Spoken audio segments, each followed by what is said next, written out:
সবাইকে স্বাগত জানাচ্ছি স্টাডিজ অফ ত্রিপুরা ইউটিউব চ্যানেলে।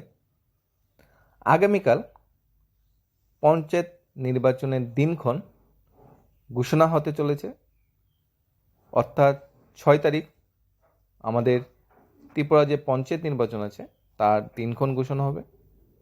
সেই নিয়ে জোর প্রস্তুতি চলছে। পঞ্চায়েত নির্বাচনে আগে সমস্ত পলিটিক্যাল পার্টিগুলোই নিজেরা মতো নিজেদের গড় গুছিয়ে নিচ্ছে। শুধুমাত্র একজন ব্যক্তি বা বিশেষ গড় গুছাতে পারছে না, তা হলো বেকাররা। কারণ নির্বাচন মানেই বেকারদের জন্য কালো দিন, নির্বাচনের জন্য মানেই বেকারদের জন্য অপেক্ষার দিন। কারণ নির্বাচন ঘোষণা মানেই সমস্ত চাকরির প্রক্রিয়াগুলি স্থগিত হয়ে যায়, অর্থাৎ স্তব্ধ হয়ে যায় অনির্দিষ্টকালের জন্য, যতক্ষণ না নির্বাচন শেষ হবে। আমরা একটা নির্বাচন ফেস করেছি 2024-এ, লোকসভা নির্বাচন। সেই নির্বাচনের জন্য মার্চ মাস থেকে জুন মাসের প্রথম অব্দি সমস্ত চাকরি প্রক্রিয়াগুলি প্রসেসগুলো কী ছিল, বন্ধ ছিল। সেই 3 মাসের কালো দিন কাটিয়ে আমরা জুন মাস আসলাম। জুন মাসটা শেষ হতে না হতেই জুলাই মাসের প্রথম দিকে আবার পঞ্চায়েত নির্বাচনের দিনক্ষণ ঘোষণা। মানে আবার বেকারদের জন্য আবার একটা কালো দিন, আবার 1-1.5 মাস আবার ওয়েট করতে হবে পঞ্চায়েত নির্বাচনের জন্য। পঞ্চায়েত নির্বাচনের পাককালে যখন আগস্ট মাসে পঞ্চায়েত নির্বাচন শেষ হবে, মাঝখানে আগস্ট মাসটা থাকবে, সেপ্টেম্বর অক্টোবর থাকবে, নভেম্বরের দিকে আবার এডিসি নির্বাচনের দিনক্ষণ ঘোষণা হবে। সেখানে আবার 1-1.5 মাসের স্তব্ধ।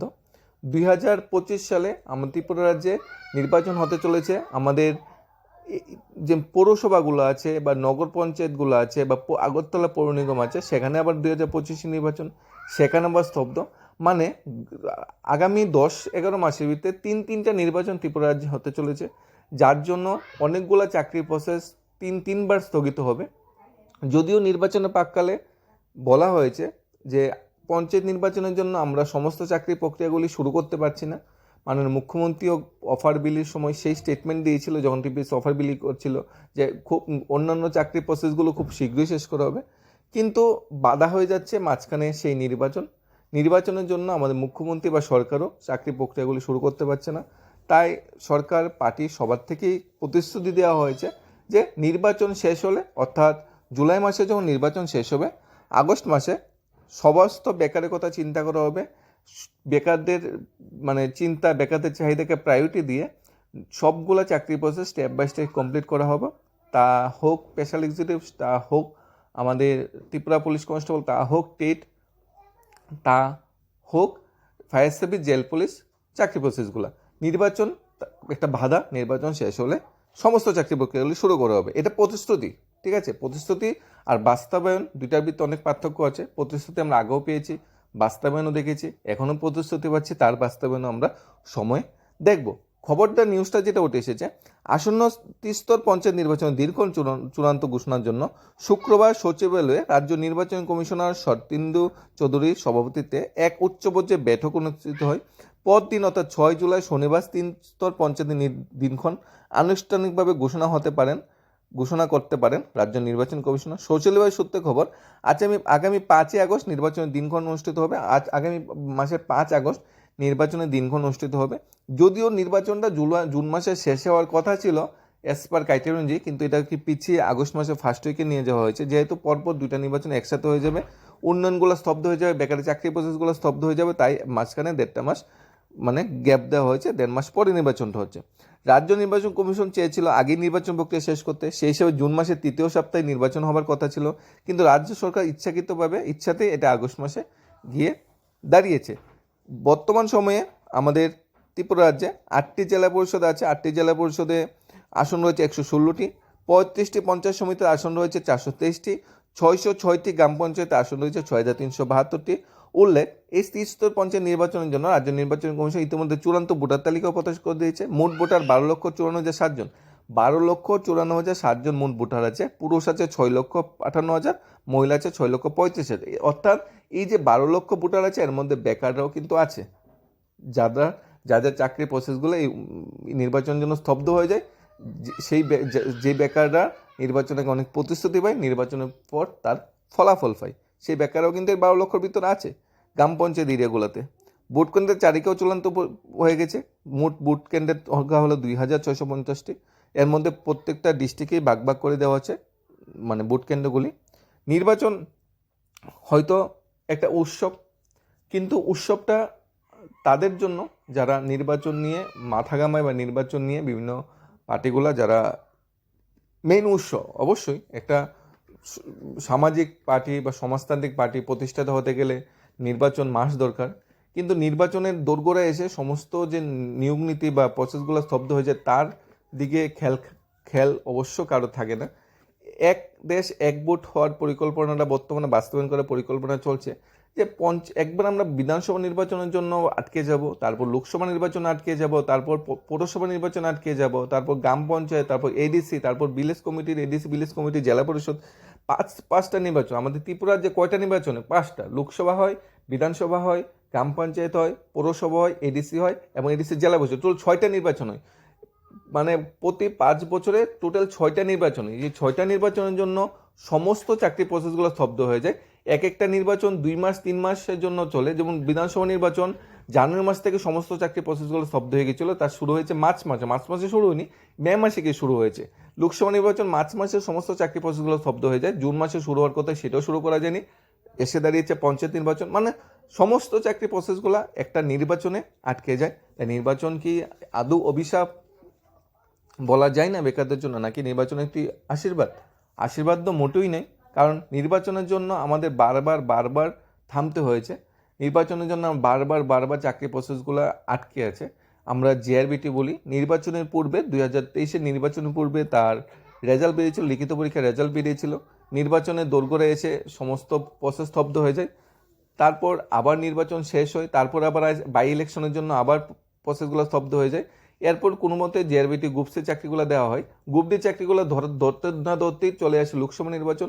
লোকসভা নির্বাচন শেষ হতে না হতেই আগে পঞ্চায়েত নির্বাচন, সেখানে সব আটকে গেছে। ত্রিপুরা পুলিশ কনস্টেবল বলো 22-এর আগে শুরু করা ছিল। কয়টা নির্বাচন গিয়েছে? বিধানসভা, লোকসভা, বাই ইলেকশন, পঞ্চায়েত নির্বাচন, কতগুলো নির্বাচন ত্রিপুরা পুলিশ কনস্টেবল চাকরি প্রার্থীরা চলছে, কিন্তু তাদের চাকরি প্রসেস এখনও রিটেনের রেজাল্টই বেরোনি। বাইবা হওয়া দূর কথা, ফাইনাল ম্যাজিস্ট্রেট অনেক দূরের কথা। জেল, পুলিশ, ফায়ার সার্ভিস সবগুলা চাকরি প্রসেস নির্বাচনের আগে, বিধানসভা নির্বাচন আগে। এই বিধানসভা নির্বাচনের আগে চাকরি প্রসেসগুলা বিধানসভা নির্বাচনের পরে শেষ করা যাচ্ছে না। বিধানসভা নির্বাচনের পর বাদই দিলাম লোকসভা নির্বাচনের পরে শেষ করা যাচ্ছে না। এটি সবগুলো চাকরি প্রসেসগুলো আটকে আছে পঞ্চায়েত নির্বাচনের জন্য। পঞ্চায়েত নির্বাচনের পর যদি কিছু চাকরি তো হবে, আশা তো করা যাচ্ছে। প্রতিশ্রুতি তো এরকমই ছিল যে টেট স্পেশাল এক্সিকিউটিভ জিআরবিটি চাকরিগুলো আগে দেওয়া হবে। সেই পঞ্চায়েত নির্বাচন শেষ না হতেই সমস্ত চাকরি প্রসেসগুলো বলবো না, কিছু চাকরি প্রসেস আবার আটকে যাবে ভিলেজ কমিটি বা এডিসি নির্বাচনের জন্য, যা ডিসেম্বরে করতে হবেই হাইকোর্টের গাইডলাইন্স অনুযায়ী। তাহলে কি দাঁড়ালো? প্রত্যেকটা নির্বাচনেই বেকারদের জীবনে একটা কালো দিন এসে দাঁড়ায়। ওয়েট বা অপেক্ষা সময়টা বেড়ে যায়। দিন সবারই বয়স হচ্ছে, সবাই দিন যে যে একটা চাকরি প্রসেস 20 বছর বয়সে যে ইন্টারভিউ দিয়েছে 25 বছর হয়ে গেছে, যে 40 বছর বয়সে ইন্টারভিউ দিতে ওভারেজে 45 হয়ে গেছে, যে 38 বছর ইন্টারভিউ দিয়েছে তার 43 বছর হয়ে যাচ্ছে, কিন্তু চাকরি প্রসেসগুলো তো শেষ হচ্ছে না। আদৌ শেষ করার ইচ্ছাটা আছে, কিন্তু বাধাটা হয়তো সেই নির্বাচন একটা উৎসব। আমরা উৎসব মেজাজে সবাই গিয়ে আমাদের পছন্দ মতো প্রার্থীকে ভোট দেব, এটাই নিয়ম। নির্বাচন একটা উৎসব, আমরা সবাই উন্নয়নের সারিতে বেকার স্বার্থে ভোট দেব, এটাই নিয়ম। কিন্তু বেকার স্বার্থে, উন্নয়ন স্বার্থে আমরা যারা ভোট দেব তারা আমাদের স্বার্থ কতটুকু দেখবে, নাকি নির্বাচনে পরে সবাই সবার মতো করে চলবে, সবার প্রতিশ্রুতি ভুলে যাবে, আবার শুরু হয়ে যাবে বঞ্চনা, সেটাই দেখার বিষয়।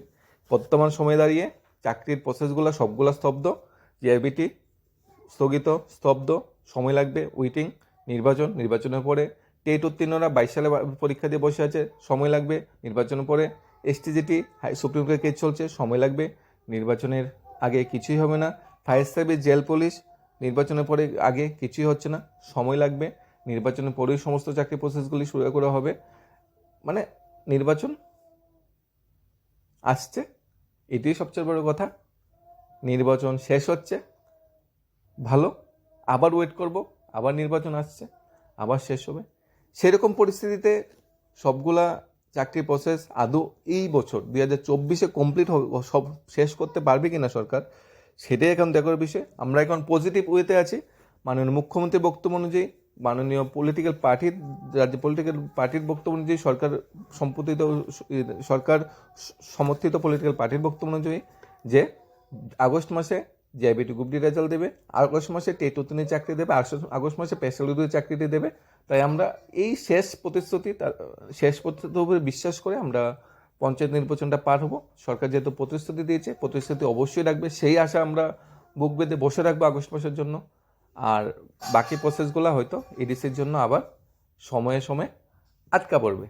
আমাদের হাতে একটা মাস আমাদের ওয়েট করতে হবে। সেই অপেক্ষা আমরা শেষ একটা মাস, শেষ 30টা দিন, শেষ 35টা দিন আমরা ওয়েট করব। হয়তো 35 দিনের পরে আমাদের মুখে হাসি পড়তে পারে যে তোমরা 3-4-5 বছর ধরে ওয়েট করছি, আর 35 দিন আমাদের জীবন থেকে চলে যাবে, সেটাও দুঃখজনক। সেই 35 দিন আমাদের ওয়েট করতে হবে একমাত্র সেই নির্বাচনের জন্য। আশা করছি নির্বাচনের পরে আমাদের মুখে হাসি ফুটবে, যেভাবে নির্বাচনের পরে পলিটিক্যাল পার্টির যারা জয়ী হয় প্রার্থী তাদের মুখে হাসি ফুটে, এভাবে নির্বাচনের পরে আমাদের মুখও সেই হাসিটা ফুসবে। আমরাও একটু পান খুলে হাসতে পারবো আগস্ট মাসে 15 তারিখ আমাদের আগস্ট মাসের 15 তারিখ ইন্ডিপেন্ডেন্স ডে, স্বাধীনতা দিবস। সেই স্বাধীনতা দিবসের দিন আগে বা পরে আমরা মন খুলে স্বাধীনভাবে হাসতে পারবো, ডিপ্রেশনকে ভুলে যেতে পারবো, পরিবার নিয়ে এনজয় করতে পারবো, পরিবারের মা বাবা মুখে হাসি ফোটাতে পারবো, নিজের মুখে হাসি ফোটাতে পারবো, নিজের কেরিয়ারকে প্রতিষ্ঠিত করতে পারবো। সেই আগস্ট মাস আমাদের জীবনের সবচেয়ে মঙ্গলজনক মাস। আগস্ট মাস আমাদের জীবনের সবচেয়ে উন্নয়নমূলক মাস। সেই আগস্ট মাস এর অপেক্ষায় আমরা সময় বা দিনগুলি কাটাবো। সেই পজিটিভ ওয়েতেই আমরা আজকে শেষ করছি। ধন্যবাদ সবাইকে। পঞ্চায়েত নির্বাচনের আগাম শুভেচ্ছা থাকবে বিভিন্ন পলিটিক্যাল পার্টিগুলিকে। Studies of Tripura YouTube channel.